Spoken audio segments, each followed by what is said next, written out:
feeling for others, and being able to begin to understand their pain and their hurt and their distress are all lessons in empathy. Daycare has been a great form of service for children. There must be equally, if not more, focus and attention and budgets to early childhood. Parents do have to make a judicious choice on what school they want to go to. Parents need to understand that pay the right thing for the right value of service that you're getting. No school is going to answer 100% of your requirement. By its sheer definition, is play by the child to take things and explore things and manipulate things and material around themselves.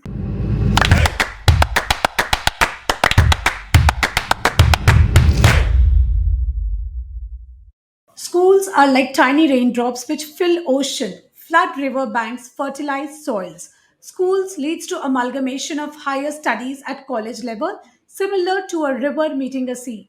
What wonderful things happen during this journey called learning. Hello everybody, I'm your host Seema and I welcome you all to brand new session on great principles. My today's guest is a passionate educationist who took the leap of faith and stepped into the academic world to fulfill her dream to bring educations closer to home. Come on, let's meet this trailblazing personality, Ms. Shilpa Solanki. She is founder and director of the Harmony Tree, Pune.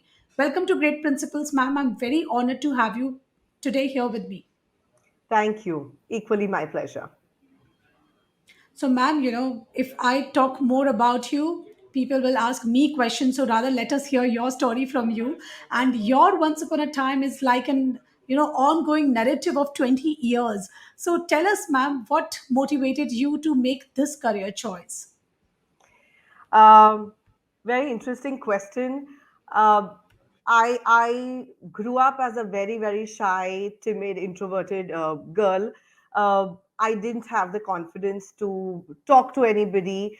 Just the social anxiety is a very vivid remembrance from my childhood. But I realized as I was growing up in my early teens and late teens that what made me most happy was being around children, and being around children let me be me. A space that they give you without judging you, without expecting anything that's pretentious, is what children give you. And naturally I was drawn towards children. I used to be that one cousin who'd leave the older sisters would leave their child to babysit with, and it just came very naturally. So moving towards education and school came as a very natural choice. I completed my grade 12. I looked up for training colleges, got into one, and soon, immediately after my teacher training, I got the honor and privilege to work in a very progressive school. And that, from that on, the course of my life changed.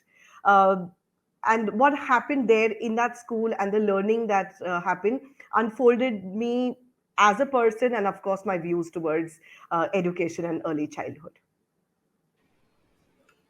Absolutely, ma'am. So hearing you, I realized one thing that how beautiful is childhood itself is when you don't judge people.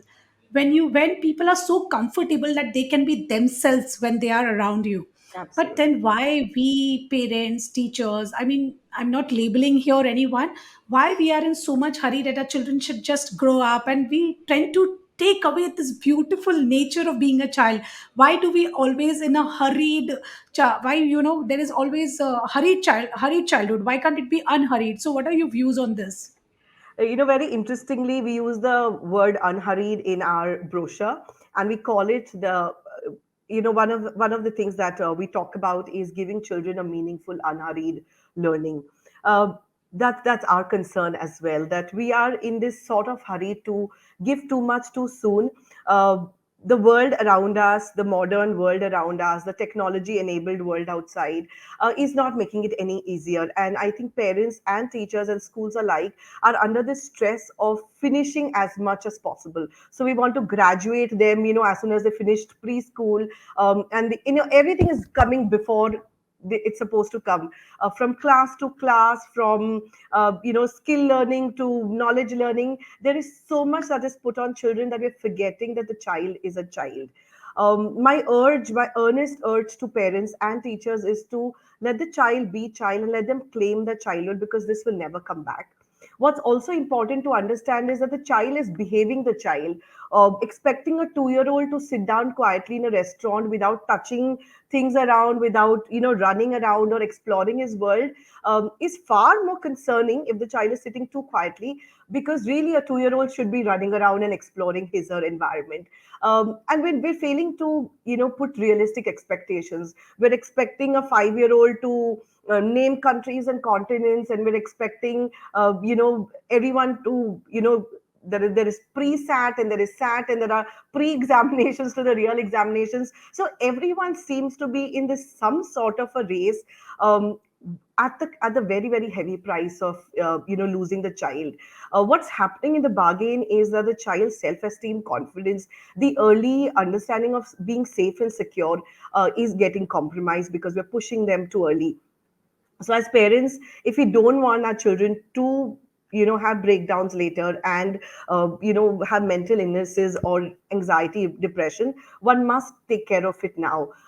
Unhurried is a very good word here, for parenting and for schools.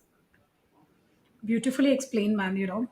As things are growing and we are entering into new generation, we have seen the century changing in front of us. We are that lucky generation.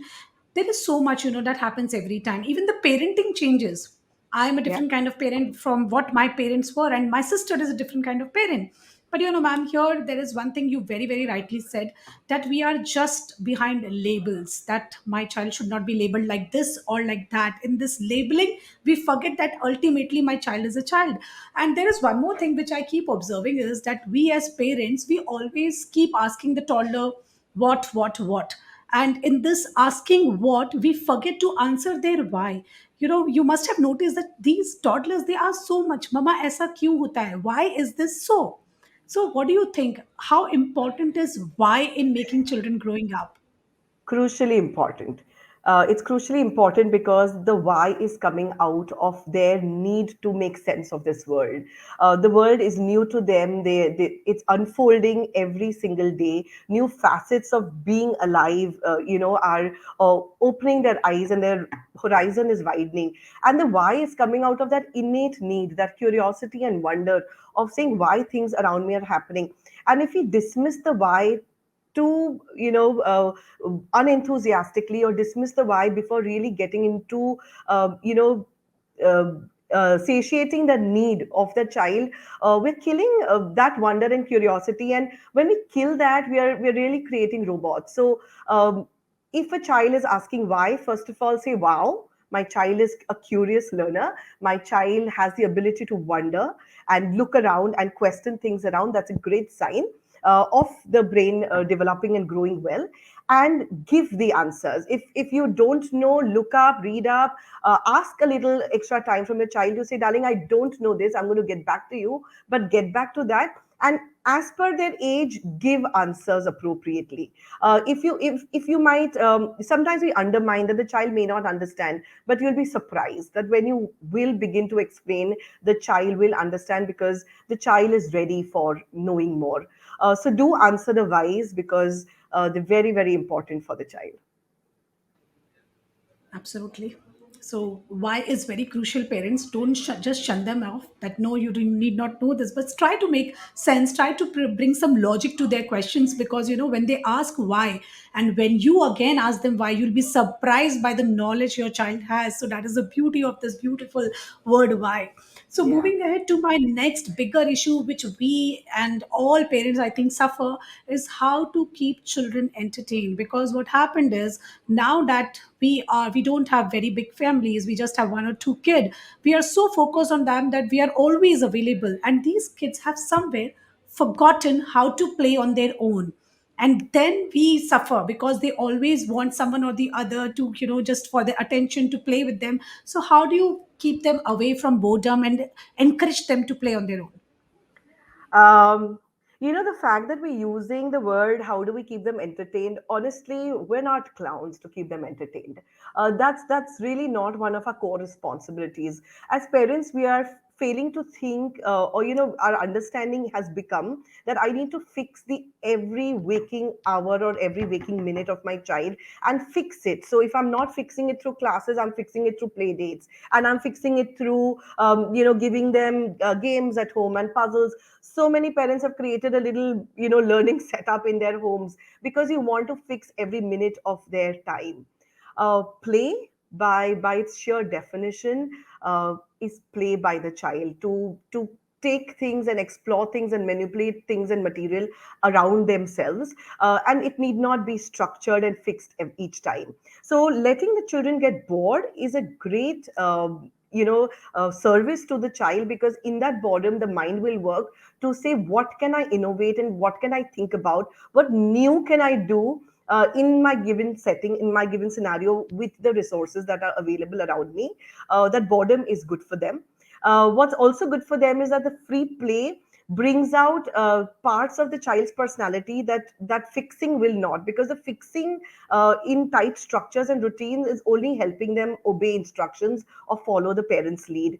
In the free play, the child will follow his or own lead, make choices, make decisions of what to play, what not to play, how things work, how things don't work, how to fix a broken toy. We're giving them opportunities for creative thinking and critical thinking. So, as parents, don't push yourself to say, oh my God, I'm not doing enough for my child. If you're giving your child free time, time to get bored, time to do nothing, like I said earlier, you're doing great service to the child, because if the child is too fixed now, it will require fixing in future as well, because the child will get too emotionally dependent on what parents are doing for them.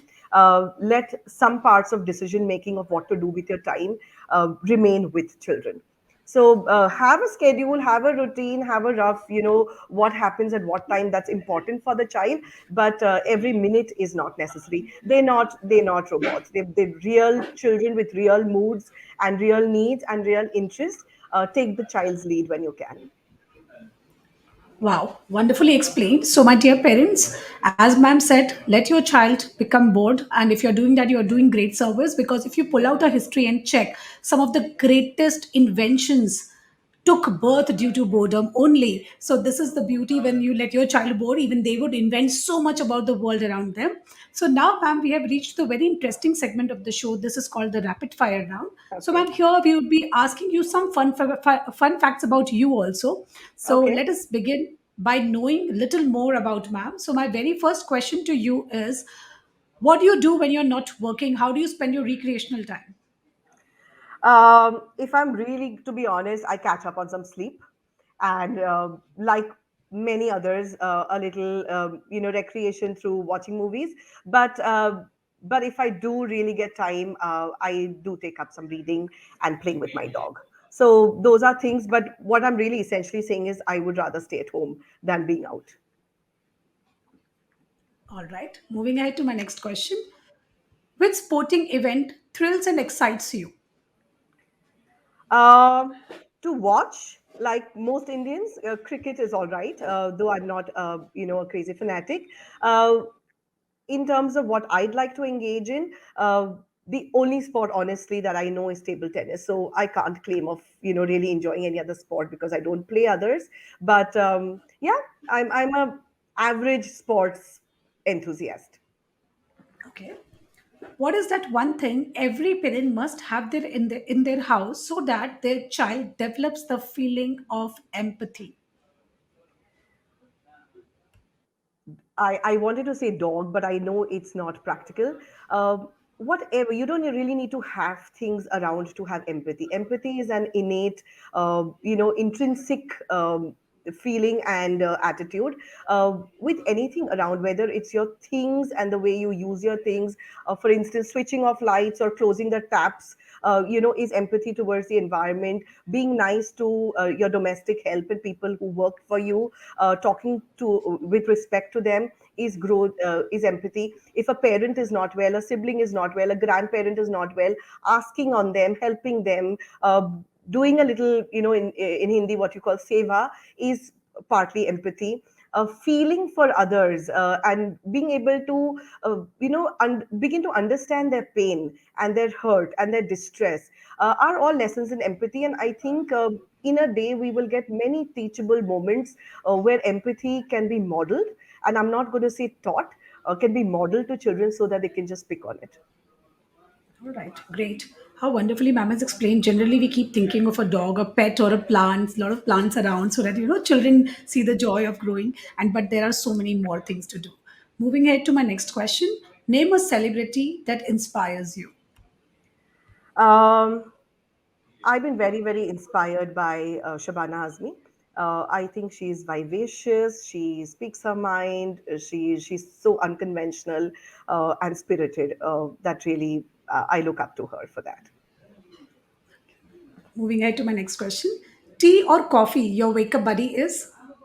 Coffee, very much coffee. Okay, so you're a coffee Yeah, person. yeah. How do you inculcate values in children if you have to explain this in one statement? Do it yourself first. Very true. You need to be a role model because kids are great observer. All right. Three magic words which every parent must say daily to their kids. Sorry, on my topmost list, because if they see us being flawed, making mistakes, they know that we're real people, because perfection is a hard, distressful notion that we don't want our children to grow up. While you aim for and aspire to be really great, it's important to acknowledge that we can make mistakes too, and those can be remedied and worked upon. So sorry, I think children should hear often a lot of love words, whether it's affection through hugs, affection through a gentle touch, a pat, a smile, sometimes just an eye contact. Those are essentials to have at home, and a lot of times they need not be verbal, right? They can be non-verbal gestures that need to be around children, and a lot of yeses rather than nos. We do use a lot of, unintentionally, a lot of no's. So everything is don't do this, don't do that. No, it's not time for this, and don't eat that. A lot of no's. So if you can start to focus on what children can do rather than what they're not doing. So all the negative, connotations in language can be watched for. So more yeses than no's. Wonderfully explained this one also. Moving ahead to my next last question in this segment. Daycare. Have they really find their way in India? Absolutely. I feel that daycare has been a great form of service for children.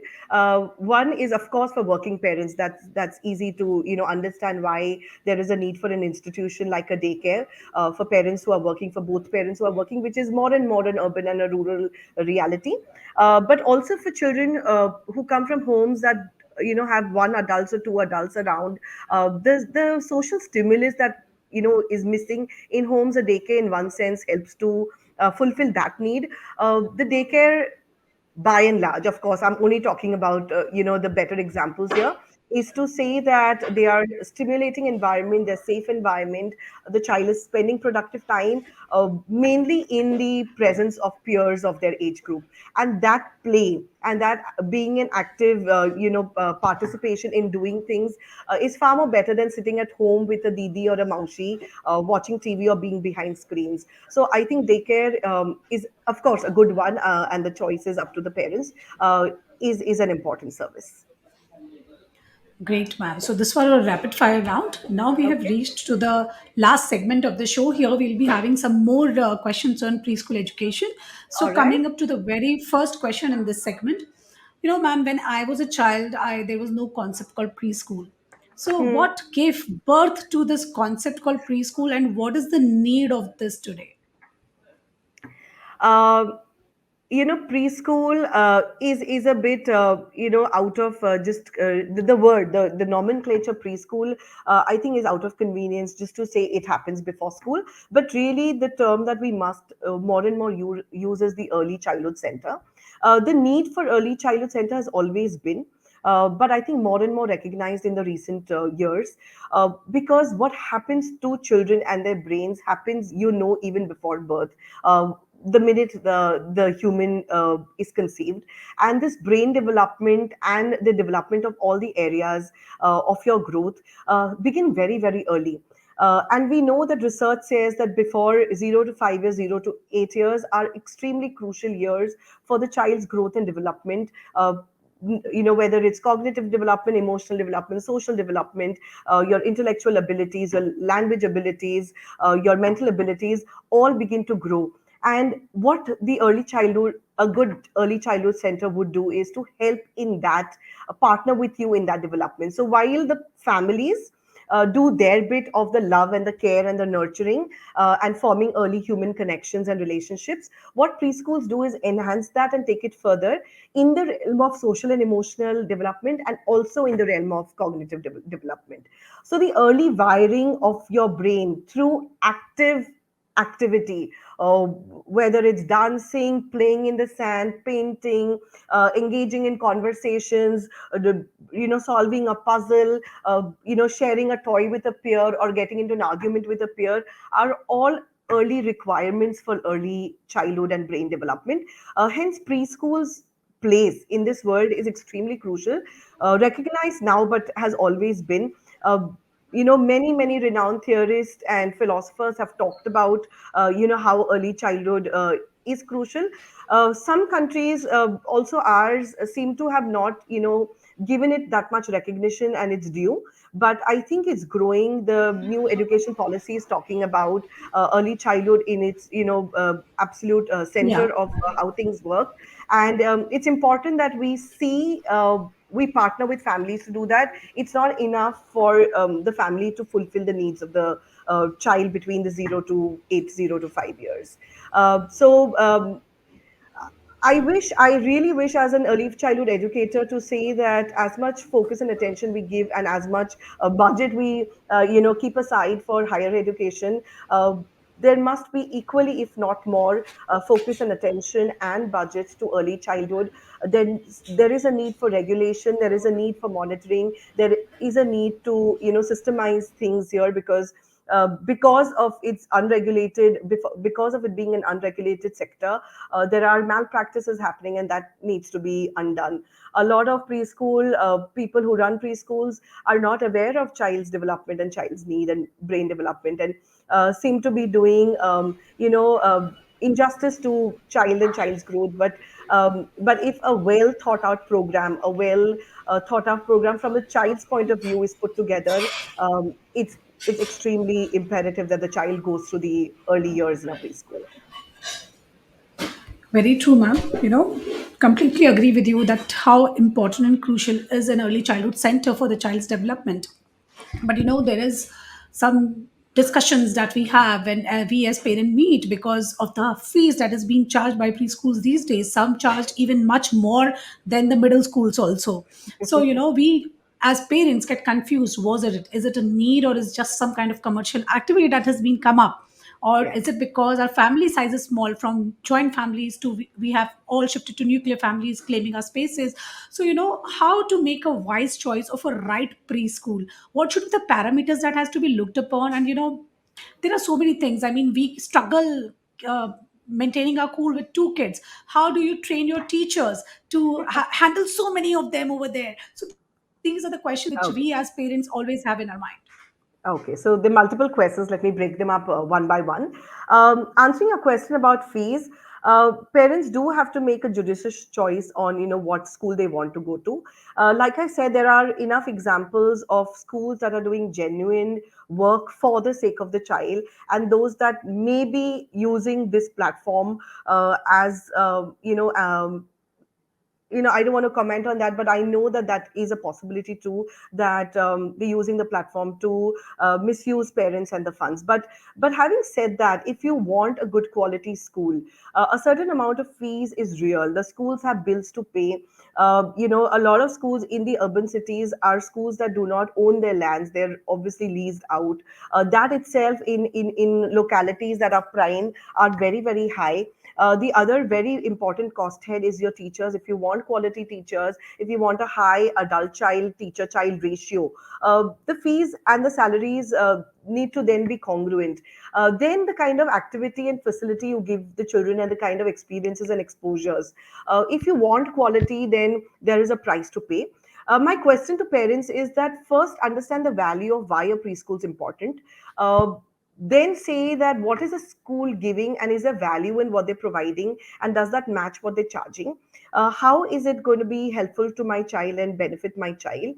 And if you think that all that is genuine, then be ready to pay, because really we don't bat an eyelid when we are paying an enormous amount for a ticket and popcorn in an in a cinema hall, or when we're going out on vacations. But the minute it comes to school education, where the teacher is spending crucial hours with your child, is such an integral part of your child's early growth, and becoming this person that they're becoming. I think to give education that due respect, to say there is a price I need to pay. We spend on gadgets, we spend on toys, we spend on clothes. I mean, just a pair of a denim for a child would cost more than 2,000, 3,000. If you bring a decent brand, then how are we being not so easy with paying for teachers and school education? So I think that parents need to understand that pay the right thing for the right value of service that you're getting. Your second question was, what do you look for? This is a very interesting question, and a lot of parents ask me about this.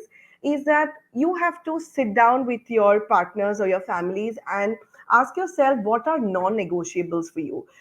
Asking a parent or a school, how is that school, and the answer coming as, oh, that's a good school, I feel is one of the most foolish questions, because that good is saying nothing. The good is not telling you anything about what's good. In my eyes, a good school could be a good ground. In your eyes, a good school could be good teachers. So how do you really define good is so subjective. So when you sit down with your families or your partner and talk about what are your non-negotiables, it should go or align well with your values about what you want to give your children. So a few parents would look for, does a school or a preschool have a curriculum and a pedagogy that is sound for the child's development, overall development? Do they have trained experienced teachers who can deliver that with equal finesse and quality, and approachable?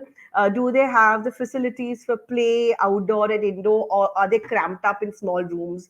What is the adult child ratio? What are the experiences that they're giving the child that is beyond the sit down behind a desk? Because that alone is not helping your child grow. Are there field trips? Are there exposures to the children? Are there hands on activities? Are they making real life connections with the learning and helping the learning to be more meaningful? What is the methodology that the school is using? Are important things, along with the distance and the fees and transport facility. Those are all, I would say, secondary. So sit and ask yourself what are non-negotiables. If I were a parent, for me a non-negotiable would be quality of teachers. Who is the one person who's going to see my child for those 4, 5, 6 hours in the day? Approachability, that if I, as a parent, and the communication that the school gives, I need to be in the know-how. Is the school's gates open to me, or does it take multiple mails and multiple calls to get an appointment from a principal? That itself is telling me that you're not here for the child and for the parent. If a school understands the need of the parent and is genuinely concerned about the child, meeting the principal or meeting the leaders should not be such a scary long affair. Approachability and effective communication is my second big thing, and the third is sports facility. Children need that for their overall growth. So likewise, each parent can decide what's important to you. No school's going to answer 100% of your requirement. So you go for the non-negotiables and you begin to plug in the others outside school. Don't go by what your neighbor is choosing, what your cousins have chose. A lot of times my parents are telling me, but everyone in my family has gone to XYZ school. That may be true to those, but your child's temperament, your child's need, your child's innate personality might be fitting to another kind of school. So for example, if your child is an outdoorsy person, that by nature the child would prefer being outdoor rather than locked up in the classroom, Go for a school that has enough indoor outdoor. If your child is showing a creative bend of mind, for linguistic arts, for creative things, go for schools that is not completely focused on only academic outcomes. So choose this school based on your child's need and interest and your understanding of education. Going by what the next person is choosing may not be completely a match for your children. Having said all of this, don't spend hours and don't lose your mind over a choice of school. While the school gives what the school gives, and it's a very important partner to you and your child, what happens at home is crucially important. The family is the child's first institution. So what the parents can give and what the home environment can give is far more than what the school can give. And we've heard stories of successful people coming out of very small rural schools with completely no facility. So I think sometimes we're putting we're romanticizing this concept of school. I think school with a core sound pedagogy with genuine people on board and parents doing again sound parenting is a great match for a child. Absolutely. So if I sum up this up, choose a school where you and your child is happy.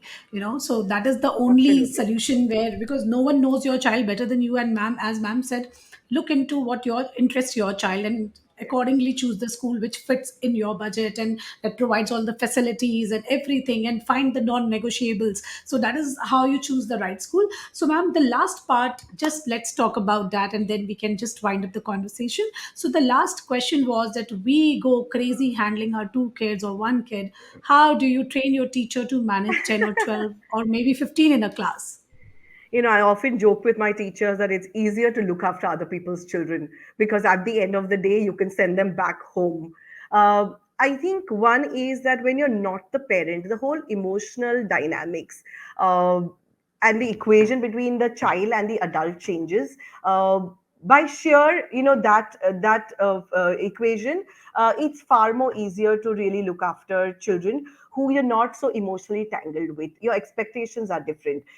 Teachers, I think, having the understanding of how children grow, how children learn, child psychology, children's developmental needs, because of that understanding being very sound, we as teachers are able to handle children, I wouldn't say better, but with ease, because we know what to do in what situation. We are not pulling our hair apart because our expectations are very realistic and they're within the average behavior expectation of that age group. So it is far more easy to handle children in larger groups when they are in a school setting. Two is that a lot of teaching methodologies, teaching strategies and techniques help you to really get compliance from children so that the learning is impactful and the children are participative in the whole learning process. Those are tricks of the trade that a trained teacher would already know. Uh, Even parents, I think, can be equipped to handle children a little more better. If they are tearing their hair apart, handling one or two children, they need to probably sit down and think about what's going wrong here. What is that the child is not able to really understand, or what is that you're not able to understand of the child? Because I think managing children, teaching them appropriate behavior, expecting certain compliance as far as for safety and for being respectful to everyone, are a parent's job. So you should be learning to manage your children better. Again, to read up, to observe more parents around, what are things that work for them, what are strategies and techniques parents can use, and what is that that's going wrong in our relationship and equation, that it seems to be stressful looking after one or two children. I think it is not stressful if you think of it a little more calmly and you go down to the root cause of what needs to be corrected.